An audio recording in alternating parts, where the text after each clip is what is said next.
saw him standing there, sad look in his eye. The kids ran to the playground, but each one passed him by. He was just a new kid here, but then I saw his face. My mama's words raced through my mind. It was like I heard her saying, be a good deed doer and do it every day. One kind deed will go so far to make this world a better place. Be a good deed doer and you may be surprised. Doing good to others makes you feel so good inside.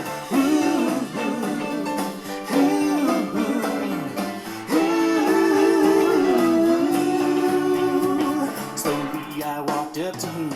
I said, what's your name? His eyes began to sparkle and a smile crossed his face. He's not a stranger anymore. Now he is my friend. My life has been better, all because my mama said, be a good deed doer and do it every day. One kind deed will go so far to make this world a better place. Be a good deed doer and you may be surprised.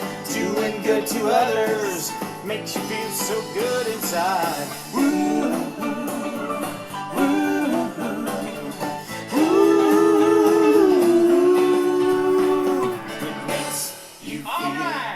Makes you feel, makes you feel, it makes you feel so good inside. Makes you feel, I feel makes good, you feel, so makes you feel, it makes you feel so good inside. It makes you feel, so it makes you feel, to be it makes you feel, it makes you feel so good inside. It makes you feel, makes you feel, makes you feel, it makes you feel so good inside. Be a good deed doer and do it every day. One kind deed will go so far to make this world a better place. Be a good deed doer and you may be surprised. Doing good to others makes you feel so good inside. Be a good deed doer and do it every day. One kind deed will go so far to make this world a better place. Get in here. Yeah, get on in here. It's Saturday morning, and it's Family Fun Day. I just have a true confession. I didn't go to bed till 2 o'clock in the morning. I'll be honest with you. I got all involved in a live stream watching the night sky. Now, I live in Western North Carolina. I live in the mountains. And I grew up in total flatland in West Tennessee.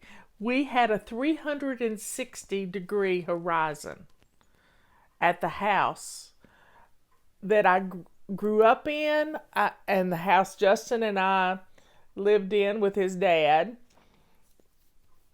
We had this amazing horizon that we could see the night sky from horizon to horizon. It was absolutely beautiful. Well, last night, this weatherman I like to watch, he got his telescope out and just out of the blue pointed his telescope just above the moon. I got a telescope when I was 10 years old for Christmas. I loved looking at the night sky, but we really can't look at the night sky here anymore because I can only see a small window, and that's my view out back. I can see that way, but there's mountains in the distance, and you just really can't see a whole lot because of light pollution over the city of Brevard and different things. But he pointed his telescope out into the great beyond and got the freakiest image of a gas. I don't know if it was a gas or a part of the Milky Way galaxy. I have no clue. He doesn't either. But he was taking pictures. He's going to blend all the pictures together. Maybe I'll share the picture with you when he gets it up. But I was transported in time to my childhood, looking up at the sky. I mean, it was one of the greatest things in my childhood was to take the telescope, go out on a cold night, wrap up in a blanket, and look up at the sky. I remember looking at Halley's Comet. That wasn't when I was a child. I was an adult at that point. But I remember it. I remember all of it. And it was so kind of cool to just be transported and think about that little sliver of astronomy that just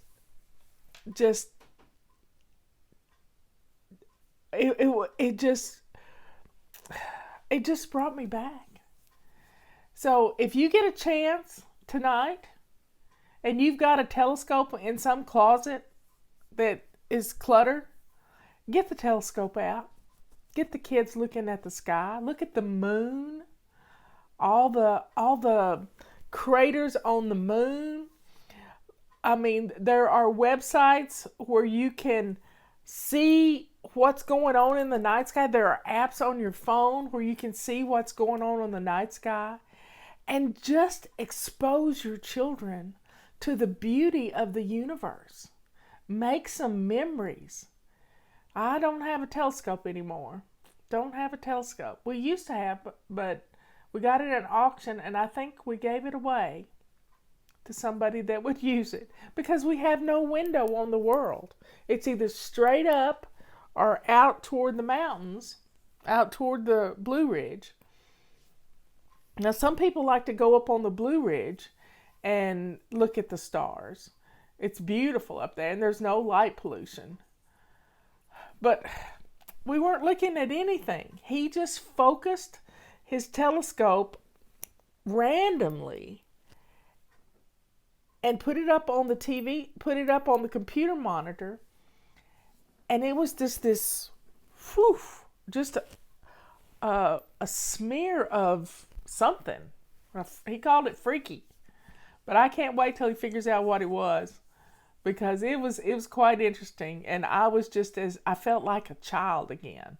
And when you can transport yourself back to a time when you were innocent and your imagination and your curiosity about the universe, it was just beautiful. And I felt connected. I felt connected to God, I'll tell you. I really did. So allow yourself give yourself permission to go there. To look up at the sky and understand that God made that. I mean, I've been reading Genesis. You know, in the beginning, the world was without form and void. And God said, let there be light. He spoke it into existence. All the stars, the moon, the earth, all of it. He just made it happen. So we have had, we haven't talked about this in a while, but in the summer times, we didn't have much of a summer last year because of COVID.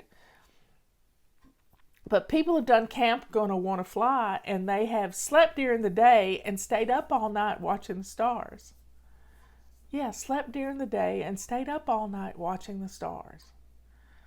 And they would learn about the constellations. They would learn how to find the constellations. Did you know you can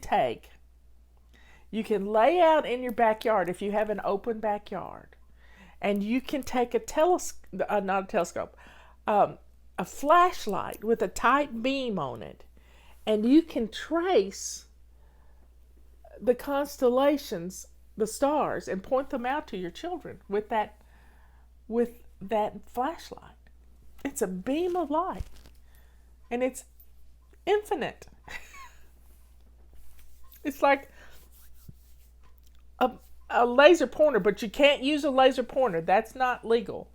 But you could use a flashlight to trace out the stars, like the Big Dipper and the Little Dipper. All I can see is the the point of the star, the North Star, out my back deck. Yeah, somebody's reading the scripture too. Let me grab my Bible right here. If I don't drop it. Okay.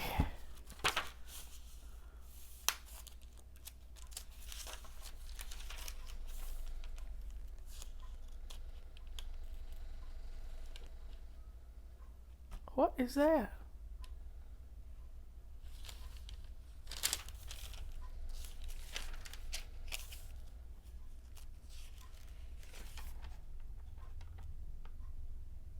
That's quite weird. In the beginning, God created the heavens and the earth. And the earth was formless and empty, and darkness was over the surface of the deep, and the Spirit of God was hovering over the waters. And God said, "Let there be light." And there was light, and God saw the light was good, and he separated the light from the darkness, and he called the light day, and the darkness he called night. And there was evening, and there was morning, the first day. And God said, "Let there be an expanse between the waters to separate water from water." And so God made the expanse and separated the water under the expanse from the water above it. And it was so. And God called the expanse sky. And there was evening and there was morning the second day. Let the waters under the sky be gathered up into one place, and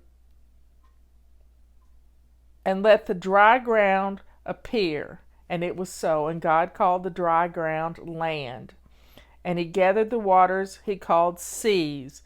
And he saw that it was good. And then God said, "Let the land produce vegetation, seed-bearing plants and trees on the land that bear fruit with seed in it, and according to their various kinds." And it was so. And God produced vegetation, plants bearing seeds according to their kind, and trees.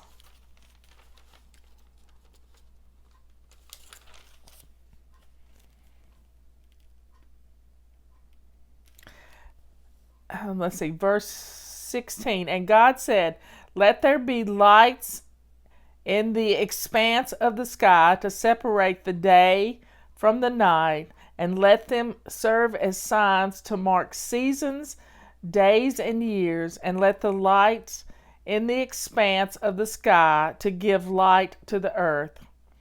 And it was so. And God made two great lights, the greater light to govern the day, and the lesser light to govern the night. And he also made the stars.